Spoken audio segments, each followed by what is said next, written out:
pas sur les lieux de mon premier contrôle en tant qu'inspecteur du travail. Et c'était dans une filature de laine. Et au départ, c'est une déléguée de cette filature qui était venue me voir à ma permanence pour se plaindre de mesures vexatoires et discriminatoires qu'elle subissait.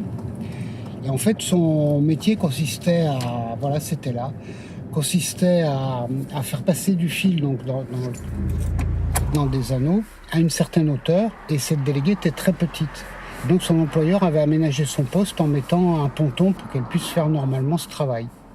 Elle avait revendiqué un peu trop fort à une réunion de représentants du personnel, et pour la punir, l'employeur avait retiré le ponton. Et donc elle se trouvait en situation où même en se mettant sur la pointe des pieds, elle n'arrivait plus à faire son travail. Et elle m'avait saisi, elle avait demandé mon intervention. Je me suis retrouvé derrière cette porte, et t'as qu'une envie, bon j'avais la trouille, c'était le premier contrôle, et t'as qu'une envie, c'est de te sauver en courant, quoi. Je me revois avec mon cartable derrière cette porte, quoi. Et puis finalement, j'ai sonné, je suis rentré, j'ai fait le contrôle, j'ai élevé le ton, je me suis mis en colère et j'ai exigé qu'ils règlent le problème et qu'ils remettent le ponton.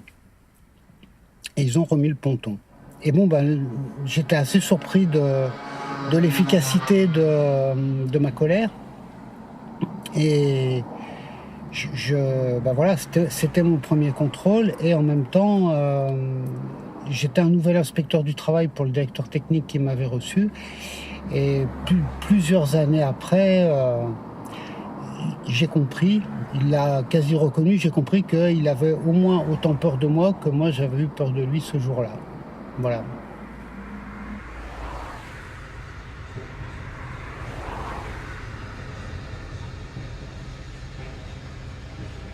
Mon premier contrôle, quand j'étais contrôleur du travail, je m'en souviens bien parce que c'était l'été, il faisait très chaud, j'étais donc en jupe.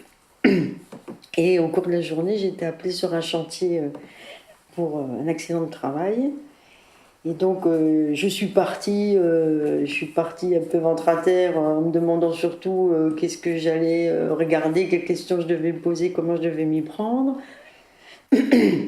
Sans me rendre compte du tout que ma tenue vestimentaire risquait de poser un problème, quoi. Voilà. Donc j'ai déboulé sur le chantier, donc en jupe avec mes petites sandalettes d'été, voilà. Et du coup, j'avais pas de godasse de sécurité parce que j'étais en jupe. Bon, j'étais jeune à l'époque, j'avais avoir 24 ans, 25 ans.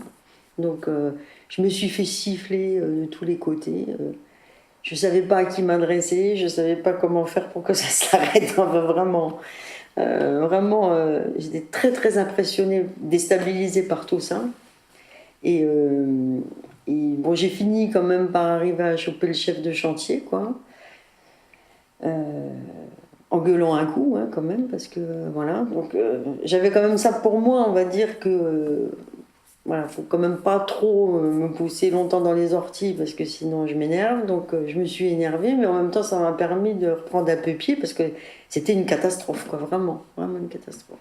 J'arrivais avec ma petite jupe rouge, je la vois encore, parce que c'était terrible, quoi.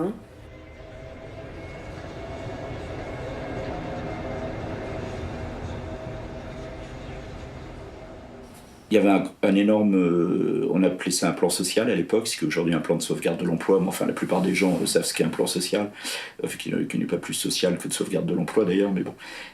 Donc il y avait des licenciements collectifs, il y avait une usine qui fermait, entre 3 000 à 4 000 emplois supprimés quand même, bon, avec pas mal de reclassements certes, mais pas forcément pour tout le monde. Et donc le climat était très tendu. Et la CGT, je venais de prendre mes fonctions, et la CGT a souhaité me connaître. Donc ils m'ont proposé de venir sur place. Je me suis dit, autant y aller, autant aller sur place sur les lieux, c'est toujours plus intéressant que de rester à son bureau. Mais là, j'étais peut-être naïf, et je me suis retrouvé, ils m'ont convoqué dans leur local, et là, alors, je leur avais dit en plus par téléphone, pas plus de 4-5 personnes, sinon c'est difficile de travailler à plus de monde, etc. Me dit pas de problème.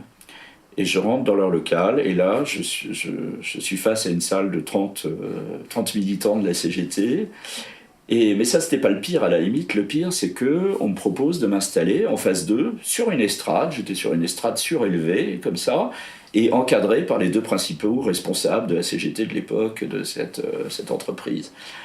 Ça faisait vraiment...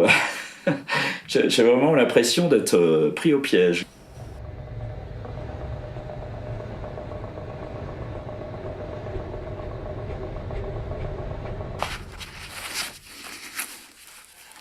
En fait, une semaine après avoir recommencé, il y a eu un accident mortel. Donc j'ai pas vu le corps. Voilà, l'accident était survenu auparavant. Mais donc j'ai commencé à faire mon enquête.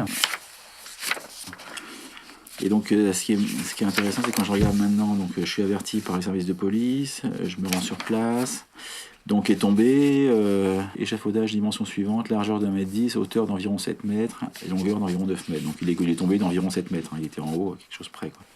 C'était un monsieur qui était âgé, hein, qui devait avoir 55 ans, si je me souviens bien, pas très loin de la retraite, qui avait dû bosser toute sa vie, et qui est tombé, et en fait en cherchant, en se faisant expliquer par les salariés, par le patron, la façon dont il intervenait, et ben il est très clair que le gars il montait en fait sur un échafaudage, mais par le côté de l'échafaudage, par les échelles sur lesquelles sont situées les planches, donc par un côté, avec des marches très hautes, effectivement, du coup, pas du tout sécurisées, en plus en portant quelque chose, genre un bastin ou je sais pas, des morceaux de bois sur l'épaule. Donc il est monté, à une bonne hauteur, il est tombé.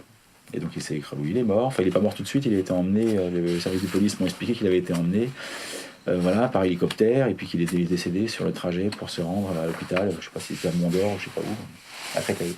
Donc voilà, donc ça a été une expérience un peu dure, parce que c'est la mort, parce que c'est la pression aussi en arrivant, en commençant le boulot, tout de suite on a la pression.